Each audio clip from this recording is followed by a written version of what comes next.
Olá, meus amigos. Hoje foi um dia difícil. Estou engasgado até agora, irritado e indignado com os comunistas que aparelharam todo o Estado brasileiro e agora querem impedir ou atrapalhar a posse do novo governo eleito democraticamente. Não temos nenhuma segurança jurídica no país, nenhum respeito à lei ou à Constituição. As decisões são dadas conforme a cabeça de cada ministro de plantão lá no STF. As decisões são sempre recorrentes e diferentes para a mesma coisa.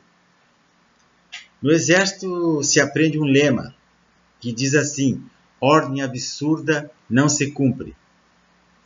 No livro O Pequeno Príncipe, de Exupéry, há um diálogo onde o rei fala com o príncipezinho sobre o poder da autoridade. Ele pergunta: se eu ordenasse ao meu general voar como uma borboleta, ou escrever uma tragédia, ou a se transformar numa gaivota, e o general não executasse a ordem recebida, de quem seria a culpa? De você, respondeu. Exato, diz o rei. É preciso exigir de cada um o que cada um pode dar, porque a autoridade repousa sobre a razão. Se ordenares a teu povo que ele se jogue no mar, todos farão revolução. Eu tenho o direito de exigir obediência porque as minhas ordens são razoáveis. O que seriam ordens razoáveis? São ordens racionais, lógicas, plausíveis, executáveis, para que as pessoas possam cumprir. Hoje, no último dia antes do recesso da Justiça do Brasil, o ministro Marco Aurélio, da segunda turma do Supremo Tribunal Federal, concedeu uma liminar que provocaria a soltura de aproximadamente 280 mil presos condenados em segunda instância e, inclusive, e principalmente, o seu Lula da Silva. A ação atendia o pedido do Partido Comunista do Brasil, talvez de máxima simpatia dos ministros, ou então atendendo a favores do presidiário Lula.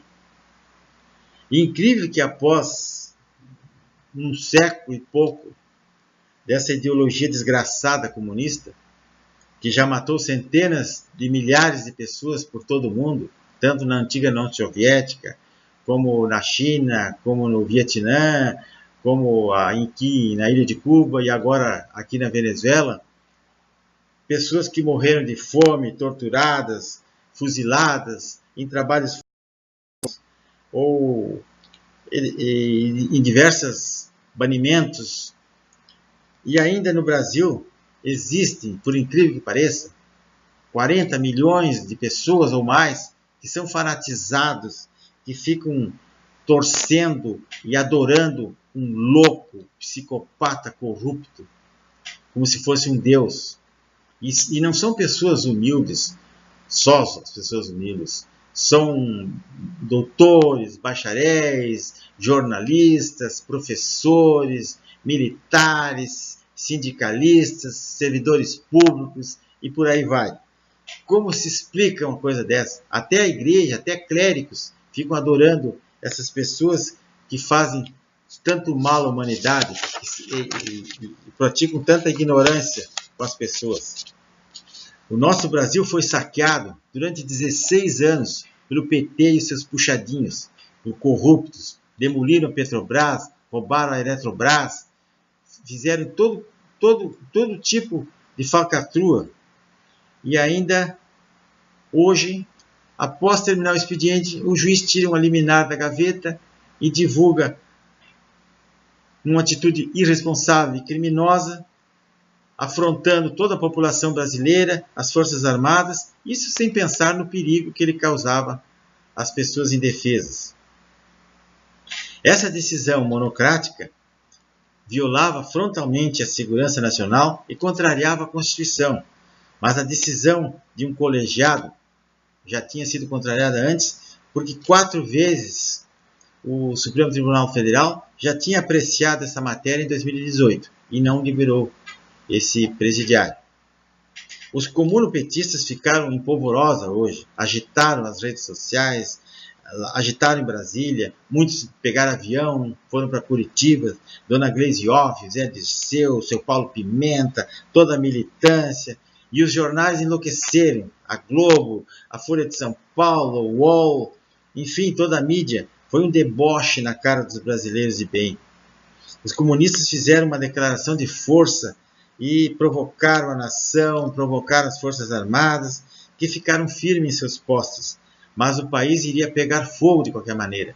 Que os próprios caminhoneiros já estavam disparando WhatsApp para seus grupos, dizendo que se soltassem o Lula, eles iriam parar o país. E o prejuízo seria 1000 vezes maior.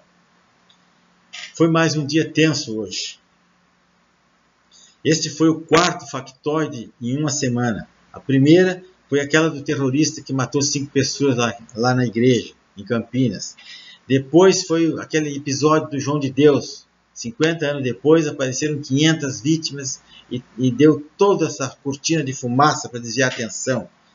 Depois foi as imagens sacras lá do Palácio do Planalto, envolvendo a primeira-dama, uma fake news que inventaram. E agora hoje foi a soltura dos bandidos pelo STF. Pelo amor de Deus, até quando nós vamos suportar isso? Vivemos aos sobressaltos, sempre pensando que o pior vai acontecer a qualquer momento. Isso alertou-nos, isso abriu nossos olhos para nós ficarmos cada vez mais vigilantes, mais preparados e protegermos, apoiar o nosso presidente eleito. Eles não vão desistir, eles vão voltar querendo, eles vão ter que fazer de tudo para impedir a posse do novo presidente ou para conseguir um terceiro turno. Mas nós precisamos reagir. Nós temos a maior arma de todos os séculos, que é isso aqui, ó. É o celular, é as redes sociais, é o WhatsApp. Isso aqui a gente pode se comunicar com os grupos e pode obter informações em tempo real. Se há mais tempo tivéssemos isso em mãos, o PT não teria ficado tanto tempo no poder. As pessoas teriam se esclarecido mais.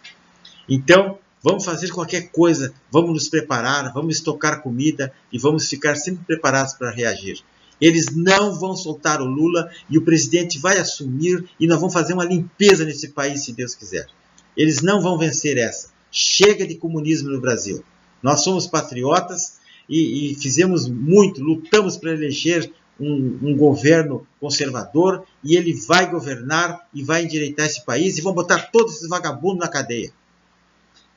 Se você gostou desse vídeo, se inscreva no meu canal, curta, compartilhe. Mais pessoas precisam saber disso e o canal precisa circular.